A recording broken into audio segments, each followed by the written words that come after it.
So on November 11th, Sharath Jois passed away. And he was my teacher. He was a friend.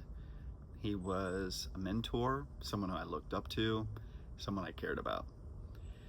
And man, when I got the message on Monday evening, which, like it happened, just a few hours before that, I knew that obviously everything was going to change.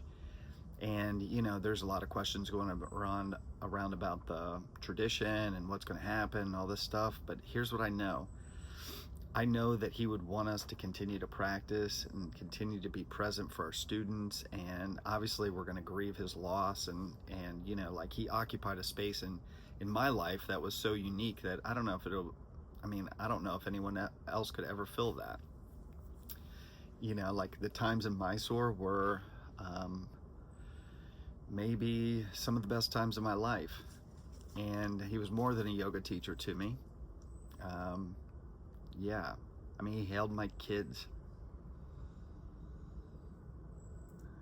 So it's been a weird few days. And, I keep on getting these grief or these waves of grief. And I don't even know how to really comprehend it. He was only 53 years old, and I think many of the conversations that a lot of us had was that he was going to be around for 40 years. And, I was able to drive to Charlottesville and go to the funeral that was in Charlottesville, which I think was important for me to be there. I was surrounded by my people, my friends, Ashtanga community, but man, it was hard. It was. And, I do think it's an opportunity.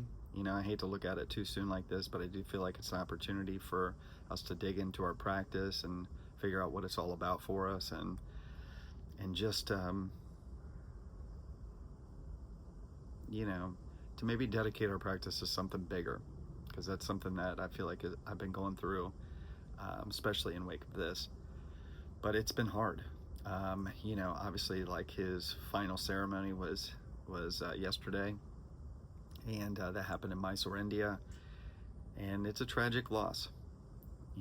I think that also a lot of people will, I think a lot of the people that I know potentially won't see for a long time, and unless we can find a way to come together. And I think that's maybe what he would want.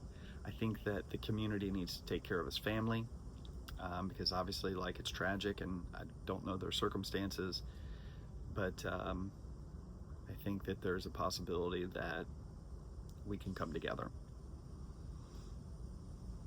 Yeah. Thanks for letting me share, folks.